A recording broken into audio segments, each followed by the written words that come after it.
یہاں یہ بات بھی ذہن نشین رہے کہ جو ہمارے اعتقادات ہوتے ہیں ان کا ہمارے عمل پر، رویے پر، طرز زندگی پر ضرور اثر ہوتا ہے۔ عقیدہ ہمارے عمل کی بنیاد ہوتا ہے۔ تو اگر میرا یہ عقیدہ ہے کہ میں اللہ وحدہ لا شریک کو مانتا ہوں تو پھر اس کا لازمی نتیجہ یہ ہے کہ غیر کا خوف میرے سینے سے نکل جائے گا۔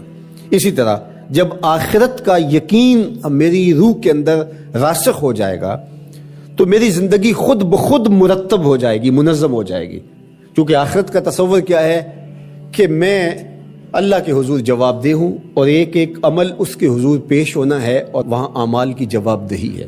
ثم لتسألن یومئذ عن النعیم۔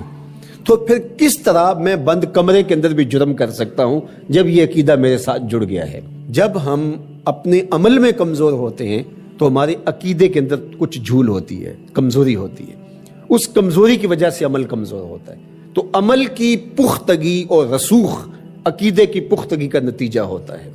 تو اس لیے سب سے پہلے جو چیزیں بیان فرمائی ان کا تعلق جڑا تھا عقائد سے۔ اب دوسری بات جو بر کی تشریح کرتے ہوئے ارشاد فرمایا وآت المال علی حبہ ذوی القربى والیتامى والمساکین وابن السبیل والسائلین وفی الرقاب، اور مال کو خرچ کرنا علی حبہ، اس کی محبت کے باوصف۔ مال کی اگر محبت یا ضرورت نہیں ہے تو پھر اس کو خرچ کر دینا، صرف کر دینا، یہ کمال نہیں ہوتا۔ کمال اس وقت ہے جب اس کی شدید احتیاج آپ کو بھی موجود ہو۔ اس لیے صحت مند آدمی جو جوان بھی ہو اور اس کو ضرورت بھی ہو، اس کا صدقہ کرنا اس کے صدقے کرنے سے بہتر ہے جو مخمسے کے عالم کے اندر جب موت و حیات کی کشمکش ہو تو وہ صدقہ کر دے، اپنا مال خیرات کر دے۔ عمومی طور پہ ایک مخفی دولت کی محبت جو ہمارے سینوں میں ایک حد تک موجود ہوتی ہے، اور وہ یہ ہے کہ جب اللہ ہمیں مال دیتا ہے تو بعض اوقات کچھ لوگ کہتے ہیں کہ ابھی میں اس مال کو بڑھاتا چلا جاؤں گا اور اپنی ساری ضروریات بھی پورا کرتا چلا جاؤں گا اور بہت حجم ہو جائے گا تو پھر اس سے کوئی بڑا کام کروں گا۔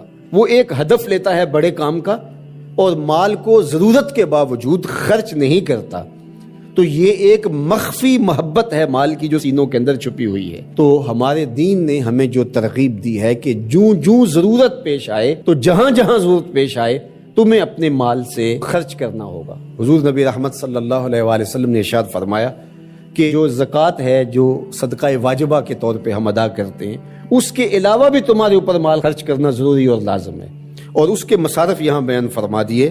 اور وہ مصارف کیا ہے آپ ذرا غور کیجئے۔ فرمایا ذوی القربہ، سب سے پہلا جو رکھا وہ ذوی القربہ، رشتہ دار رکھے۔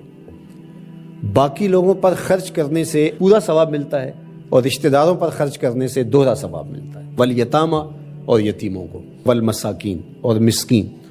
مسکین اس کو کہتے ہیں جس کے پاس 2 وقت کا کھانا موجود نہ ہو۔ وابن السبیل، اور جو مسافر ہے، والسائلین، اور جو مانگنے والے ہیں۔ تو اگر اس کے پاس 2 وقت کا کھانا نہیں ہے تو وہ اگر مانگے بقدر کفاف اور 2 وقت کا کھانا مل جائے تو پھر مانگنا ترک کر دے تو اس کے لیے جائز ہے اور شریعت اس کو روکتی نہیں، اور ایسے شخص کو دینا ثواب بھی ہے۔ لیکن جو شخص جمع کیے ہوئے ہو، اس کے پاس موجود ہو، دولت بڑھانے کے لیے یا عادتاً مانگتا ہو، تو ایسے شخص کو نہ دینا چاہیے اور نہ اس کی حوصلہ افزائی کرنی چاہیے۔ وفی الرقاب، اور جو غلام ہیں ان کو غلامی کے بوجھ سے آزاد کرنے کے لیے مال خرچ کرنا۔ دور موجود کے اندر اگر کوئی قرض میں جکڑا ہوا ہے تو وہ بھی پھنسی ہوئی گردن ہے اس کو، اور میں سمجھتا ہوں کہ اس کے زمرے میں وہ شخص جس کی بیٹیاں جوان ہیں اور اس کے پاس کوئی رقم نہیں ہے کہ ان کی شادی کر سکے اور اس کی مدد کی جائے، تو یہ بھی اس سے ملتا جلتا حکم اس کے ساتھ یہ جڑ جائے گا کہ اس پھنسے ہوئے مجبور کی گردن کو چھڑایا جائے۔ وَأَقَامَ الصَّلَاةَ وَآتَ الزَّكَاةَ، اور نماز قائم کرنا اور زکوٰۃ ادا کرنا۔ وَالْمُوفُونَ بِعَهْدِهِمْ إِذَا عَاهَدُوا، اور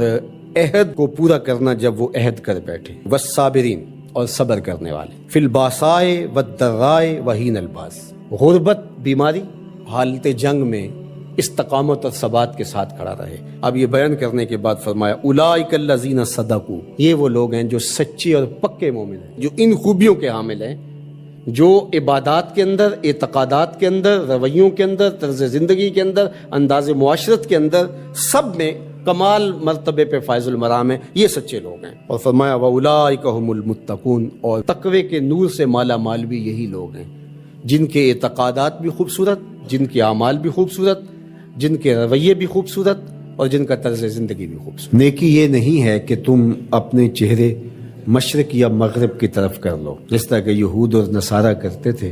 مخصوص رنگوں کے لباس پہن کر، مخصوص طرز کے پٹکے پہن کر اور مخصوص رسوم و رواج کے ساتھ الجھ کے رہ جانا یہ دین نہیں ہے۔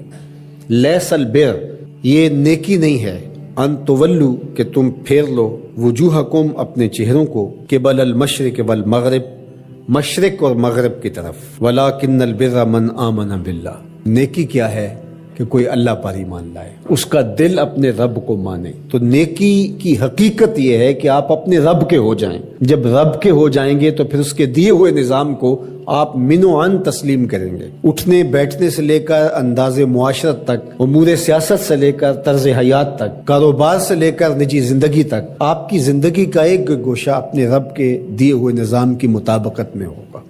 تو نیکی تو یہ ہے، نہ یہ ہے کہ تم مخصوص ایک طرز اختیار کر لو، مخصوص طرز کے رنگ پہن لو اور اس کو تم دین قرار دے دو۔ ظاہریت کا نام دین نہیں ہے، بلکہ تمہاری روحوں میں دین کی وہ قدریں اس طرح اتر گئی ہوں کہ تم سے جدا نہ ہونے پائیں۔